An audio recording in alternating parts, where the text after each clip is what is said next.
चित्रं किमत्र यदि ते त्रिदशाङ्गनाभिर्नीतं मना गपिमनो न विकारमार्गं कल्पान्त्यकालमरुता चलिता चलेन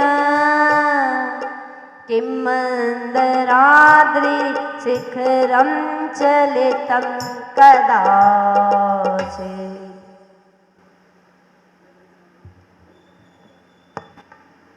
आचार्य मानव गोस्वामी जी के द्वारा भक्तामृत स्तोत्र की रचना, जिसे आप 48 दिवसीय विधान के माध्यम से विधान कर रहे हैं और एक एक काव्य को समझने का प्रयास कर रहे हैं। प्रत्येक काव्य में गागर में सागर समाया हुआ है। अलग अलग काव्यों में अनेकों अनेकों उपमाएं दी हैं। आज आचार्य मानव गोस्वामी जी अपने भक्ति के माध्यम से अपनी भक्ति को दर्शा रहे हैं।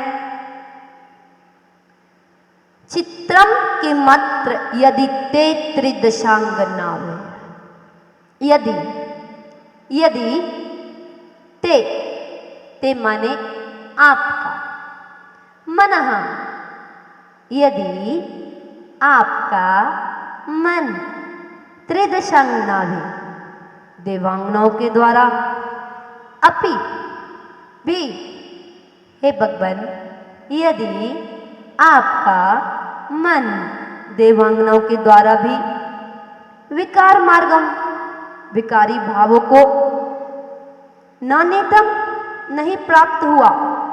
हे भगवान, क्या कह रहे हैं आचार्य मानव गोस्वामी जी?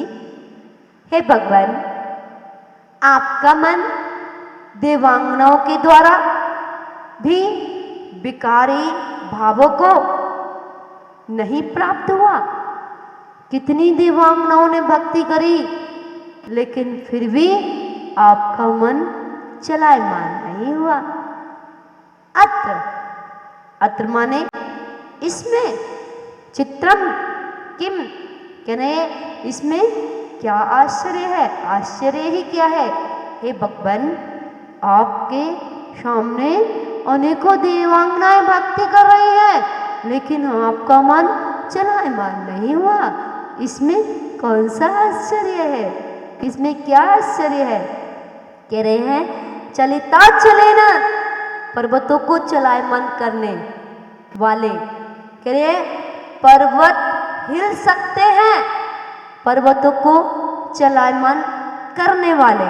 कल्पांत काल, प्रलय काल की मरुता पवन से, वायु के द्वारा।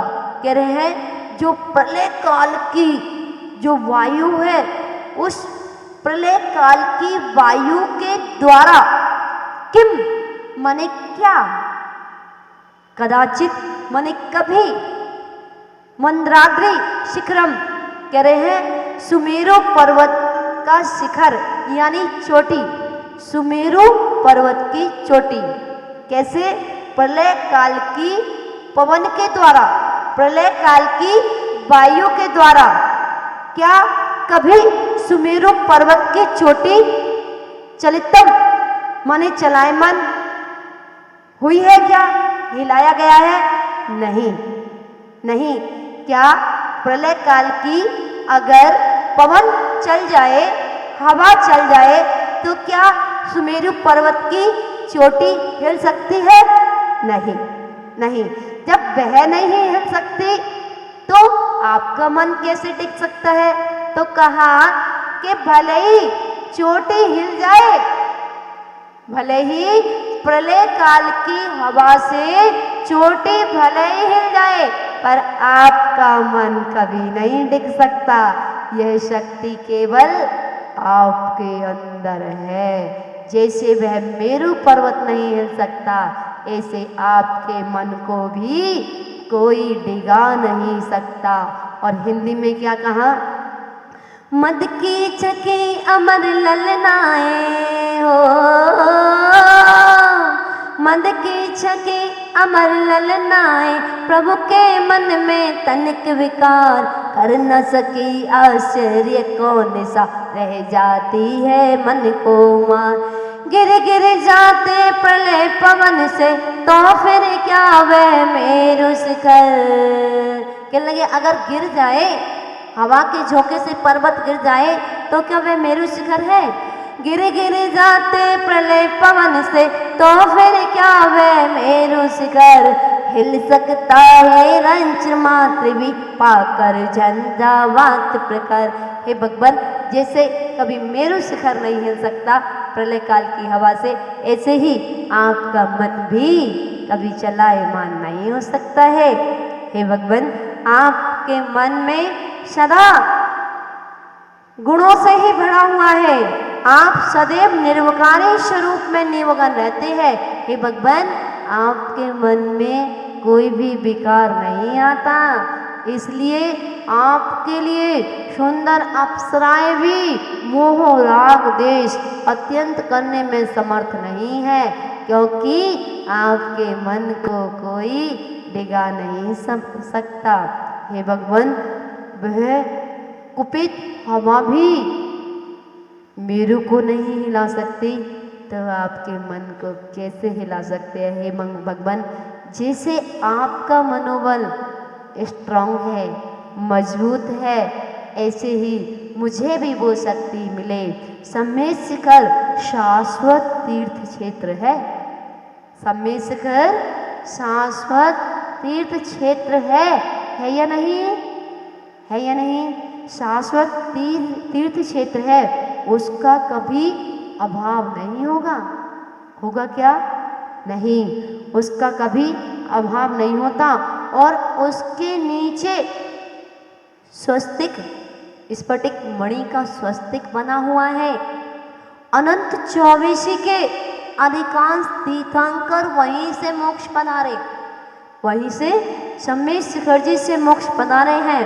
मोक्ष भविष्य में भी अनंत तीर्थंकरों की मोक्ष धाम है वह शिखर जी। उस शिखर जी को एक बार मन से, वच से, तन से जो बंधन करता है, वो पशु गति में कभी नहीं जाता है। इंद्र वहां आकर के मोक्ष कल्याणक मनाते हैं। जब प्रभु मोक्ष जाते हैं तो मोक्ष कल्याणक भी वह इंद्र वही मनाते हैं, उत्सव आयोजित करते हैं। और पर्वतराज यतन किंचित फेर फार भले ही हो जावे, किंतु स्थान चेंज नहीं होता है, बदलता नहीं है। वह शाश्वत क्षेत्र है, शाश्वत ही रहता है, उसका कभी शाश्वत रूप समाप्त नहीं होता है। ऐसे ही आपका मनोबल स्ट्रांग है, मजबूत है। हे भगवान, आपके मन को भी कोई डिगा नहीं सकता। हमें भी जब भक्ति करें तो ऐसे तन्मय होके करें कि हमारे आजू बाजू में ढोल लगाने भी बजते रहे, तब भी हमें कुछ दिखाई ना दे, बस तीन लोक के नाद दिखाई दे। और जैसे ही भगवान के दर्शन करें, प्रतिमा में मैं तुमको देखो, प्रतिमा में मैं तुमको देखो, निज में तुमको देखूंगा, घाति कर्म नाश करके तेरे जैसा बनूंगा। एक बार भगवान को निहारना, देखना, डूबना और कहना, प्रतिमा में मैं तुमको देखो, निज में तुमको देख